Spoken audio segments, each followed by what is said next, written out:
The Atlantic slave trade was a tragic event that most certainly stunted the development and growth of West and Central Africa due to the unequal exchange of goods for human life. We speak frequently about the horrors of slavery, but sometimes we miss just how chaotic it was for West and Central African kingdoms. At one moment, you can be the enslaver, and the next, become enslaved. Even the very elite could fall victim. And so today, we're not going to tell a story from rags to riches. Today's topic is going to tell the unfortunate story of 5 African royals who went from riches to rags.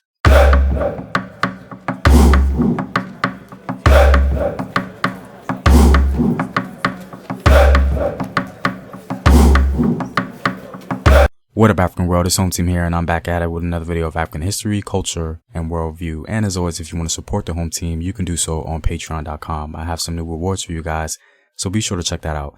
Also, go to Afrographics.com, a website where you can find unique illustrative infographics summarizing African history. All links to Patreon, Afrographics, and Home Team merchandise are in the description box below. The Congo Empire gives us direct insight into just how chaotic the Atlantic slave trade was. One king named Mbemba Nzinga, in his dealings with the Portuguese, sought to put an end to the slave trade altogether because he realized that they weren't just enslaving African enemies of Congo, they were enslaving his own ethnic group, and to his horror, his own royal family members. Mbemba Nzinga had this to say in a letter to a Portuguese king. "Each day the traders are kidnapping our people, children of this country, sons of our nobles and vassals, even people of our own family. This corruption and depravity are so widespread that our land is entirely depopulated. We need in this kingdom only priests and school teachers, and no merchandise, unless it is wine and flour for mass. It is our wish that this kingdom not be a place for the trade or transport of slaves. Many of our subjects eagerly lust after Portuguese merchandise that your subjects have brought into our domains.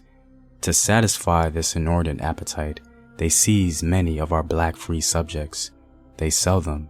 After having taken these prisoners secretly or at night, as soon as the captives are in the hands of white men, they are branded with a red-hot iron." The enslavement of African royalty not only happened in the Congo Empire, but all over West and Central Africa. So let's tell the stories of 5 African royals who were taken in the Atlantic slave trade. Our first African royal is Prince Abdurrahman Ibrahim Ibn Sori.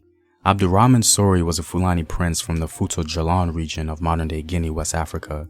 His father, Almami Ibrahim Sori, was a ruler of the Futo Jalon in 1776, where his son lived and studied.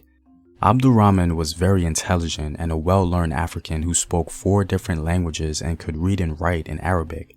After he finished his studies at Timbuktu, he joined his father's army, his father making him the head of a 2,000-man army whose mission was to protect the coast and strengthen their economic interests in the region. It was during one of Abdurrahman's military campaigns that he was captured and sold into slavery. He was sold to the British, who brought him to Mississippi, where he labored on the cotton plantation of Thomas Foster for about 40 years. Abdurrahman used his knowledge to write a letter to his relatives in Africa. A Dutchman named Andrew Marshall was kind enough to send the letter to the U.S. Senator at the time, Thomas Reed of Mississippi. Thomas Reed gave the letter to the U.S. consulate in Morocco because the U.S. government assumed Abdurrahman was a Moor.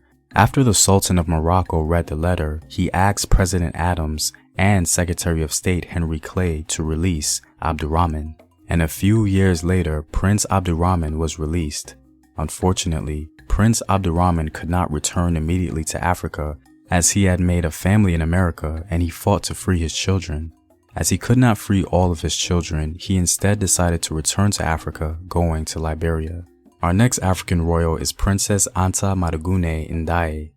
Anta was a princess of the Wolof people in modern-day Senegal. At the tender age of 13, she was captured and sent to Cuba, where she was unfortunately purchased by Zephaniah Kingsley, a slave trader and plantation owner of the Spanish colony of Florida. During this time, her region was in constant warfare, and slave raids were a great threat to everyone in the region. Her life is interesting because she went from princess to slave owner and eventually a central figure in a free black community. At the age of 18, she was officially freed apparently, But that did not stop her from having responsibilities on the plantation in East Florida. Over time, she managed a large plantation and became the personal owner of 12 slaves herself. Her new family defended their territory from invading Americans and was awarded a land grant by the Spanish government. She later died in Jacksonville, Florida at 77 years of age. Our next African royal is William Anza Sesarako. William Anza Sesarako was the son of Fante chief John Karanti, who was the leader of the Anambo government in southern Ghana. Ironically, his father was a chief official in supplying enslaved Africans to Europeans. Over time, European powers became interested in gaining access to the wealth of Anambo. William Anza's father wanted his son to get educated in England and, more importantly, build relationships. The man entrusted to send William Anza to England instead betrayed John Karanti and sent his son William to Barbados as a slave. Years later, a Fante trader happened to see Anza in Barbados and quickly alerted John Karanti of his son's fate. Karanti petitioned the British to free Anza, and the Royal African Company and the English Joint Stock Company operating the slave trade liberated Anza and transported him to England. In England, Anza was received as a prince and gained the respect of London's high society. Our next African royal is King Taki of Ghana. King Taki was a ruler or chief of the Fante people in central Ghana. He can be considered a sort of warrior king as he had frequent military encounters with his enemies, the Ashanti. He himself sold some of his rivals, the Ashanti and others, into slavery as war captives to the British. Like others on this list, ironically, he himself became enslaved once he lost the battle. King Taki was taken to Jamaica, where he conspired with Queen Nanny of Jamaica to take over the island in a war with the British. In 1760, Chief Taki and his men started a revolt at their local plantation, killing the owners and finding a lot of early success. Many slaves joined in King Taki's rebellion. However, King Taki was later hunted and killed, and the rebellion was eventually put down. And finally, our last African royal is Ganga Zumba. Ganga Zumba was the first leader of a massive runaway slave settlement in Brazil. Zumba was an enslaved African who escaped bondage on a sugar plantation and eventually rose to the position of highest authority, literally creating his own kingdom in Brazil. This tremendous achievement gave him the title Ganga Zumba, meaning Great Lord. Ganga was said to be African royalty as he was the son of a princess from the Congo Empire.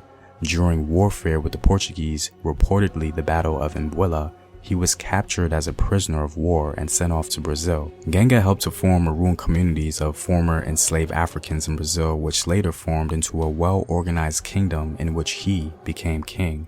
By the 1670s, Ganga Zumba had a palace, 3 wives, guards, ministers, and devoted subjects at his royal compound called Macaco. The compound consisted of 1,500 houses, which housed his family, guards, and officials, all of which were considered royalty. It's so fitting that a royal of the Congo Empire would continue his elevated lineage by literally creating an empire of his own under the worst conditions possible. That is indeed legendary. Well, I'm all out, guys. If you like these videos and want to help out in this continued production, you can do so on patreon.com. The link is in the description box below. Know thyself. Remember your ancestors. Peace.